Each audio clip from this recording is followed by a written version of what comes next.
Brought you by LIC। LIC से मिले बीमे की रकम ने ही मेरे नए काम की शुरुआत को मुमकिन बनाया। LIC हर पल आपके साथ। नमस्कार, मैं सौरभ दीक्षित और आप देख रहे हैं बिस्तर। जिस तरह से हर दिन सोने चांदी की कीमतों में तेजी देखने को मिल रही है, अब हर किसी की नजर सोने और चांदी के दामों पर टिकी हुई है। कोई शादी के लिए खरीदारी करने की सोच रहा है तो कोई निवेश के लिए सही मौका ढूंढ रहा है। इसी बीच बजट 2026 भी पास है और ऐसे में लोगों के मन में एक ही सवाल घूम रहा है कि क्या बजट के बाद सोना सस्ता होगा या दाम और ऊपर जाएंगे। अभी खरीदारी करें या फिर इंतजार करना बेहतर रहेगा। हाल यह है कि सोना और चांदी ऑल टाइम हाई पर पहुंच चुके हैं और ठीक इसी बीच बजट 2026 दरवाजे पर खड़ा हुआ है। तो सवाल वही है जो हर घर, हर दुकान, हर निवेशक के मन में है, क्या बजट के बाद सोने और चांदी के दाम कम होने वाले हैं? अभी खरीदें या थोड़ा इंतजार कर लें? इस वीडियो में हम आपको सब कुछ विस्तार से बताने वाले हैं। बजट में क्या बड़ा ऐलान हो सकता है, इसकी बात करेंगे। पहले आपको सोने और चांदी की कीमतों के बारे में बता देते हैं। 26 जनवरी को दुनिया भर में सोना चांदी ने इतिहास रच दिया। अंतर्राष्ट्रीय बाजार में सोना पहली बार $5,000 प्रति औंस के पार निकल गया था। चांदी ने भी पहली बार $100 का आंकड़ा पार कर लिया था। एक ही दिन में करीब 2% से ज्यादा तेजी देखने को मिली थी। 27 जनवरी को भी सोने चांदी में बम्पर तेजी देखने को मिली। सोने चांदी ने इतिहास रच दिया।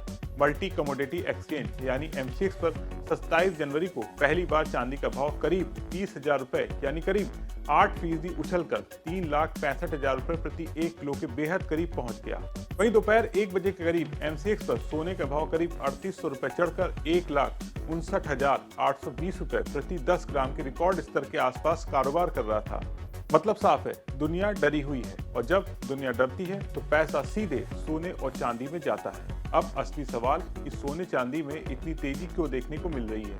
इसका पहला कारण है दुनिया में तनाव, अमेरिका और यूरोप के रिश्ते, टैरिफ को लेकर खींचतान और वैश्विक राजनीति में उथल पुथल।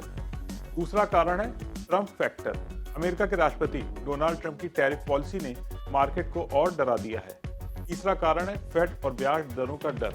अमेरिका के केंद्रीय बैंक को लेकर अनिश्चितता बनी हुई है। जब शेयर और बॉन्ड डगमगाते हैं तो निवेशक सीधे सोने चांदी को पकड़ते हैं।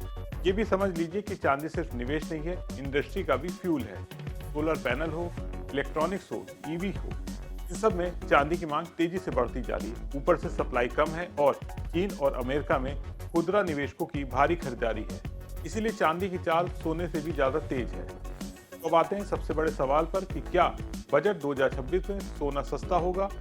ज्वेलरी इंडस्ट्री चाहती है कि सोने चांदी पर इंपोर्ट ड्यूटी को और घटा दिया जाए। पिछले साल ड्यूटी 15% से घटाकर 6% कर दी गई थी। अब इंडस्ट्री चाहती कि इसे और घटाया जाए और इसे घटाकर 3% कर दिया जाए ताकि कीमतों का बोझ और कम हो और खरीदारी बढ़े। हालांकि जानकारों का मानना है कि बढ़ते आयात खर्च और चालू खाते के घाटे को देखते हुए सरकार बड़ी कटौती करने से बच सकती है। कुल मिलाकर सोना चांदी इतिहास के सबसे ऊंचे स्तर पर बने हुए हैं। बजट 2026 एक ट्रिगर बन सकता है, लेकिन गिरावट की गारंटी कोई नहीं दे सकता। डर और अनिश्चितता के दौर में सोना चांदी अब भी निवेशकों का भरोसा बने हुए है। अब देखना यह है कि बजट में सोने चांदी पर लगने वाली ड्यूटी और घटाई जाएगी या नहीं। आपको क्या लगता है? कमेंट करके अपने विचार जरूर शेयर करें। वीडियो पसंद आया हो तो इसे लाइक और शेयर जरूर करिएगा और बिजनेस जगत की तमाम बड़ी खबरों को देखने के लिए बने रहे बिस्तर के साथ।